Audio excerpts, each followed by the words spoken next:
ખંભાળિયામાં 5 દિવસમાં 37 ઇંચ વરસાદ ખાબકી ચૂક્યો છે। દ્વારકાના અનેક વિસ્તારોમાં હજુ પણ પાણી ભરાયેલું છે। ભદ્રકાળી ચોકમાં વરસાદી પાણી ભરાયેલા જોવા મળ્યા હતા। 70 દુકાનોમાં દ્વારકામાં પાણી ઘૂસી ચૂક્યા છે। અનેક ઘરોમાં વરસાદી પાણી ઘૂસ્યા છે, જ્યારે 70 દુકાનોમાં પાણી ભરાયા। હોટલ સહિત અનેક વિસ્તાર જળમગ્ન છે। દ્વારકાના અનેક વિસ્તારોમાં હજુ પણ પાણી ભરાયેલા છે। વરસાદી વિરામ લીધો તેમ છતાં પાણી ઓસરવાના નામ નથી લઈ રહ્યા, ત્યારે ભદ્રકાળી ચોકમાં વરસાદી પાણી ભરાયા।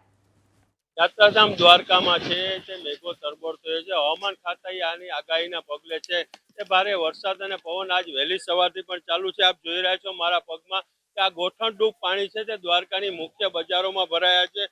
અનેક જે લોકો છે તે અટકી ગયા છે। અહીંથી વાહન વ્યવહાર પણ સંપૂર્ણ બંધ છે। આ છે તે દ્વારકાથી જગત મંદિર તરફ જતો જે આ ભદ્રકાળી ચોક છે તે વિસ્તાર છે, લોકો ચાલીને જવા માટે છે તે મજબૂર બન્યા છે। ત્યારે વાત કરીએ તો ગોઠણડૂબ પાણીમાંથી લોકો છે પસાર થઈ રહ્યા છે ને લગભગ અહીંયા આવેલી જે નગરપાલિકાની જૂની ઓફિસ છે, બેંકો છે, લગભગ 70 જેટલી દુકાનો છે તે અત્યારે બંધ જોવા મળી છે। તમામ દુકાનોમાં છે તે પાણી છે તે ગળી ચૂક્યા છે। ત્યારે વાત કરીએ તો મેઘો છે તે દ્વારકામાં તરબોળ થયો છે ને દ્વારકાનો આ નગરપાલિકા જૂની નગરપાલિકા વિસ્તારનો જે તણબત્તી ચોક સુધીનું છે વિસ્તાર ત્યાં પાણી આવી ચૂક્યું છે। આ બાજુ જોઈ શકો છો આપ મારી તરફ કે પોલીસે અહીંયા બેરીકટિંગ પણ રાખી રહ્યા છે ને અહીંથી લોકોને આવવા જવાની પણ મનાઈ કરી દેવામાં આવી છે। ત્યારે વાત કરીએ દ્વારકાનો ઇસ્કોન ગેટ, આ રબારી ગેટ, આ ભદ્રકાળી ચોક સુધી છે તે પાણી છે તે આવી ચૂક્યા છે અને જો વરસાદ રહે તો આ પાણી 3 દિવસ બાદ નીકળવાની શક્યતાઓ છે તે દેખાઈ રહી છે।